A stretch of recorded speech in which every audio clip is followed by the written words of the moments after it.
Uma jovem engolida por um bosque sem deixar pistas, mas o maior mistério dessa história é se o depoimento de um padre se tratava de um sonho ou de um segredo muito bem guardado.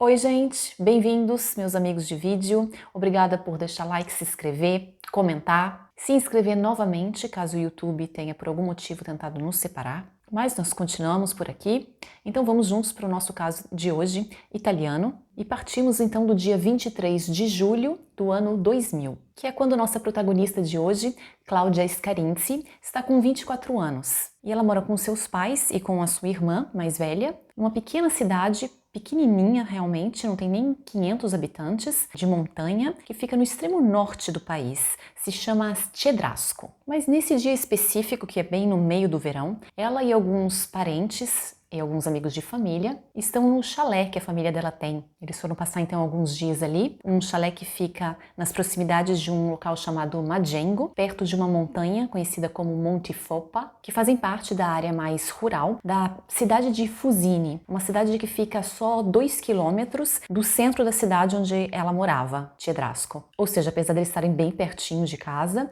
é mais na montanha, um lugar mais isolado, não é uma casa, é um chalé, então dá para relaxar um pouco. E apesar de Cláudia gostar bastante dali, gostar bastante da montanha onde ela cresceu, ela não estava pensando em ir com a família dela. Só que ela estava com algum tempo livre, ela trabalhava como babysitter somente, então por conta própria, e ela estava com alguns dias para fazer nada. Também nessa época, no verão, grande parte das famílias para quem ela trabalhava estavam viajando, então ela realmente não tinha o que fazer. Ela passava às vezes mais de um mês, o verão são 3 meses, ela passava mais de um mês sem realmente ter nada para fazer. Esse era um dos motivos pelos quais ela estava procurando também um emprego mais estável nos últimos tempos. Só que também é difícil fazer isso durante o verão. Muitas empresas simplesmente fecham durante todo o mês de agosto ou parte de julho e de agosto. De qualquer maneira, as coisas começam só realmente a voltar ao funcionamento normal lá pela metade de setembro. Então ela acabou indo. Então amanheceu aquele dia, aquele 23 de julho de 2000, com Cláudia já ali na montanha. Durante toda a manhã chegaram alguns amigos da família ali que não estavam hospedados ali, mas como era domingo, eles podiam passar o dia todo ali. Todo mundo comeu junto durante o almoço, um almoço um pouco mais tarde, por volta das 2h30 ali eles terminaram. E Cláudia resolveu dar uma passeada. Tinha 100 metros dali o comecinho de um bosque e ela resolveu dar uma caminhada ali, fazer uma caminhada, fazer uma trilha. Era bem fácil de fazer, um percurso que ela conhecia desde bem pequenininha, só que ela não conseguiu convencer ninguém a ir com ela. De última hora, seu priminho pequenininho de 8 anos resolveu acompanhá-la. Foi a única pessoa que aceitou o convite dela. Só que momentos depois que eles partiram, o menininho voltou sozinho. A entrada desse bosque ficava a nem 100 metros de onde as pessoas estavam ali reunidas depois do almoço, conversando a céu aberto. E o menininho voltou, perguntaram para ele o que aconteceu. Ele disse que na verdade ele tinha se arrependido porque ele estava meio cansado e tinha um pouco de subida e ele queria ficar brincando ali perto mesmo. Então Cláudia seguiu sozinha. E ninguém pensou nada a esse respeito, era uma coisa que ela fazia, outras pessoas também, até sozinhas, não era um problema de maneira nenhuma, até que mais ou menos uns 40 minutos depois, o céu começou a se fechar.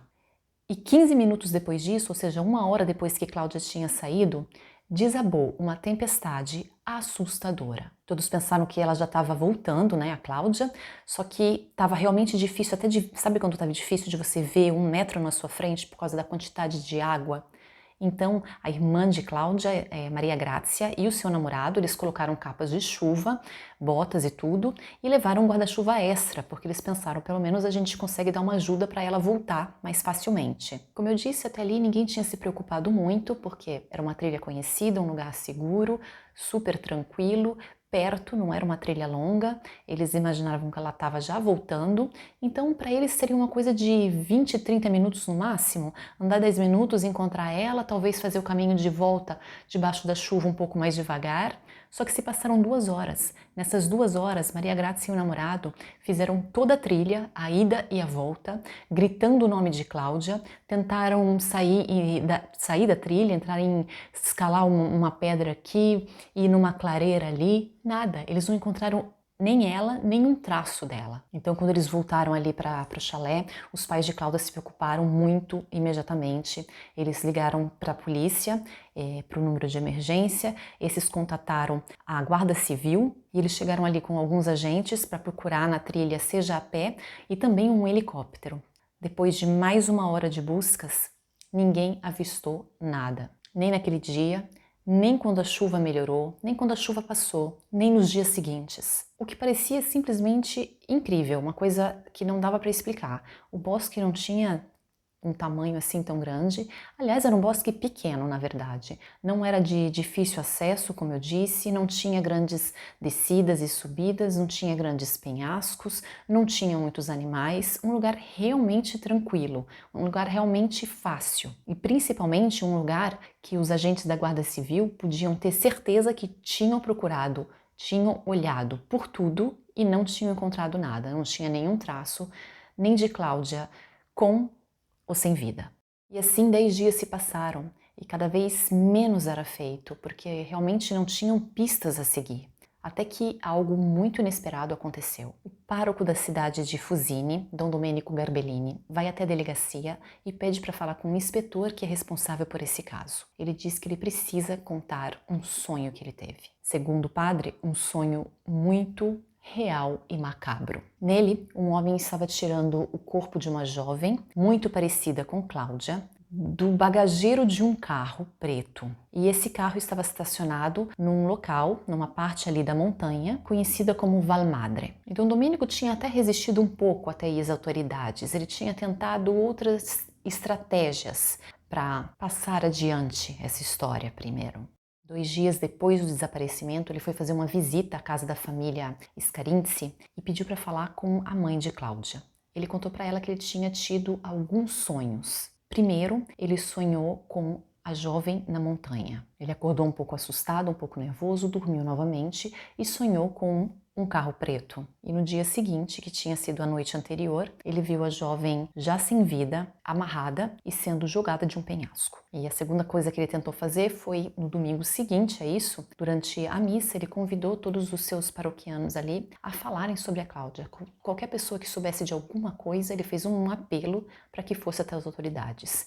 Aquela história de, mesmo que você achar que não é importante, se você viu alguma coisa, se você sabe alguma coisa, se alguém te contou alguma coisa, ele foi bastante insistente. Mas como nada tinha acontecido, aparentemente nem a mãe da Cláudia acreditou bastante no pároco para se dirigir até as autoridades, ele se sentiu na obrigação de ir até ali a delegacia. Bom, ele contou então os seus sonhos, todos eles, principalmente esse último, com todos os detalhes que ele conseguia se lembrar, esse último que era mais completo, e acrescentou também que depois de acordar dessas 3 vezes, ele se sentia muito perturbado e ele lembrava não como se fosse um sonho, mas como se tivesse sido uma espécie de visão. E como o padre se tratava de uma pessoa muito séria, digamos assim, não era uma pessoa descrita como muito mística no sentido de ver coisas, era uma pessoa muito com o pé no chão, era uma pessoa religiosa, mas muito com o pé no chão. Os investigadores não tiveram problema de acreditar nele e foram realmente enviar uma grande equipe para fazer buscas na região onde ele tinha falado especificamente. E mais uma vez nada foi encontrado. Nem traços que a Cláudia tinha estado ali, nem restos humanos, ninguém tinha visto, obviamente não era um lugar habitado, mas na região, nas partes onde tinham pessoas, onde moravam pessoas, nos chalés ali, ninguém tinha visto também uma máquina escura como ele tinha descrito. Mas o padre não desistiu. Dom Domênico, no domingo seguinte, durante a missa, mais uma vez se dirigiu aos seus paroquianos para falar sobre Cláudia. Ele dessa vez contou os seus sonhos com detalhes. Pediu para que todos rezassem por ela, principalmente para que as buscas não parassem. Aliás, ele pediu para que todas as pessoas ali da região continuassem a buscar por ela, porque não era possível que uma jovem simplesmente desaparecesse no nada. E a reação das pessoas ali na igreja é um pouco de choque. Como eu disse, ele não era um padre de falar muito sobre essas coisas. E ele parecia muito emotivo, não? Ele falava com muita paixão do assunto. Então as pessoas ficaram um pouco impressionadas, principalmente a família de Cláudia, principalmente a mãe dela, que começou a se perguntar se ela deveria ter dado mais atenção àquela história do sonho. Ela então, conversando com sua família, com amigos próximos sobre isso, ela contou que o padre já tinha falado para ela antes sobre essa história. Eles começaram ali a pensar o que poderia ser, seria uma visão? Uma visão é uma coisa que dá pra gente acreditar mais do que um sonho, e alguém sugeriu uma coisa e depois disso ninguém conseguiu pensar mais em nada. E se aquilo ali na verdade fosse a confissão de alguém? Uma confissão que obviamente tem o privilégio de ser um segredo entre o padre e a pessoa que está se confessando, só que o pároco não estava aguentando, ele queria contar aquilo para alguém, ele queria dar essa pista. Então ele resolveu usar o estratagema de um sonho. Assim a polícia teria as pistas necessárias e ele não trairia a confidencialidade de uma confissão. Só que, como vimos, as pistas que ele deu não foram suficientes. O caso, apesar de aberto ainda, não estava sendo investigado. E foi assim que as coisas permaneceram, até que no dia exato que completou um mês do desaparecimento, o procurador da província de Sondrio, Gianfranco Avella, ordenou que as investigações continuassem com toda a força. E para começar, foi seguida uma pista trazida por uma testemunha, um caminhoneiro que jurava ter visto Claudia Scarinci apenas poucos dias antes, na província de Lecco, que ficava a pouco mais de 50 quilômetros do local de onde a jovem tinha desaparecido. Mas, adivinhem, não deu em nada. Então, 2 dias depois desse novo início das investigações, no dia 25 de agosto, os jornais dão a seguinte manchete: procuram em um convento a jovem desaparecida. Os carabinieri buscam entre as irmãs enclausuradas. E não era um título de uma matéria sensacionalista, era exatamente o que tinha acontecido. Os carabinieri, numa bela manhã, se apresentam em frente ao convento das irmãs enclausuradas de Valmadre. E se vocês se lembram bem, esse era exatamente o lugar, a região ali, onde estava parado o carro preto dos sonhos de Dom Domênico. Então, depois de um pouco de dificuldade ali, as freiras acabam tendo que deixar os policiais entrarem, quebrando completamente os votos delas, que era de completa clausura, silêncio e nenhum contato com o mundo externo. Muitas delas não apenas tiveram que falar, responder as perguntas dos agentes, mas eles também tiveram acesso a cada um dos locais ali do convento delas.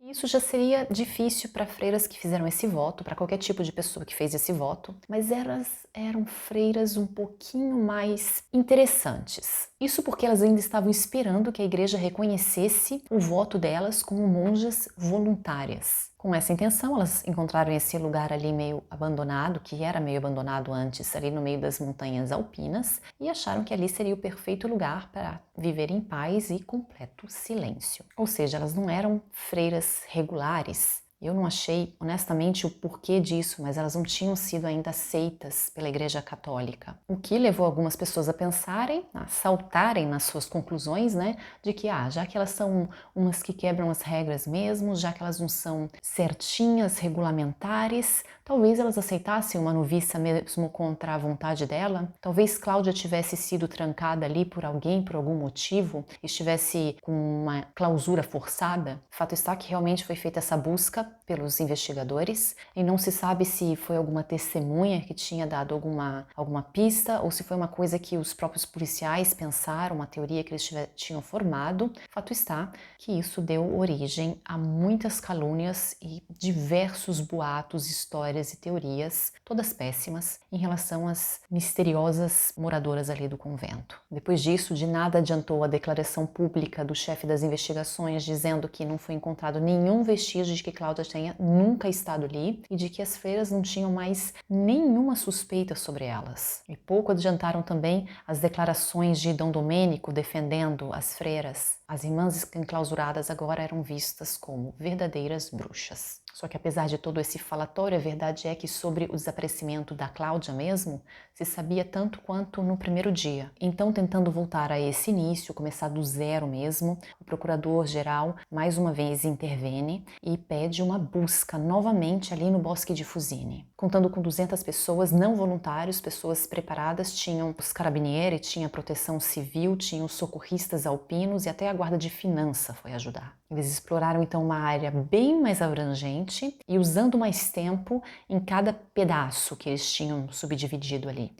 Adivinhem, mais uma vez, nada. Nem os homens, nem os diversos cães treinados para encontrar pessoas, seja vivas que já restos mortais. Então a família Scarinci, temendo que mais uma vez as investigações simplesmente parem, através da irmã Maria Grazia, eles faziam um apelo. Não é possível volatilizar-se um domingo depois do almoço, com todos nós ali perto, a 100 metros. Nós temos medo. Não foram encontradas provas que ela tenha perdido sua vida, então talvez alguém tenha levado ela. Eu não sei nada sobre as três freiras, mas quando começaram as histórias sobre o envolvimento delas, eu pedi para que Dom Domênico me acompanhasse até o convento e ele me ajudou. Dentro é muito escuro, elas vivem sem corrente elétrica, sem nada. Nós olhamos por tudo, mas a minha irmã não estava ali. E o pároco, que também estava presente ali durante essa declaração à imprensa, também falou, tentando desmistificar essas teorias crescentes. A única estranheza das freiras de Valmadre estava no fato da clausura. Sempre que alguém bate no portão delas, elas não abrem. Não foram ainda reconhecidas pela igreja. Elas vivem ali somente com a permissão da cúria. E com esse desaparecimento, elas não têm nenhuma ligação. E na verdade não existia ainda algum indício de que algo criminoso tivesse acontecido, como ressaltou o procurador. Ele acrescentou também que nem para fuga nem para sequestro tinham encontrado nenhum contexto. Não tinha nada que corroborasse essas teorias. Então a hipótese principal com a qual a polícia estava trabalhando era aquela de um acidente. Talvez Cláudia, caminhando na chuva, tivesse simplesmente escorregado e caído num barranco. E levando em consideração essas declarações que o procurador tinha feito e falando sobre essa teoria de uma queda, os jornalistas ali perguntaram para Maria Grazia se ultimamente a sua irmã estava mais preocupada ou triste do que o normal. Obviamente sugerindo que talvez ela tenha caído sim de um barranco, mas por vontade própria. Ao que a jovem nega veementemente, ela diz que não, que Cláudia não tinha nenhum problema. A única coisa que ela queria era conseguir um emprego estável. Ela gostava muito de costurar, ela estava fazendo para mim uma saia nova que ficou ali sobre a sua máquina de costura, ainda cheia de roupa em cima. Ela era uma garota tranquila, era minha irmã. Por isso eu não vou me conformar. Mas aparentemente apelos não bastam para que esse caso não esfrie novamente. E assim 3 meses se passam sem nenhuma novidade. Como antes, se torna um caso não ainda arquivado, mas também não investigado.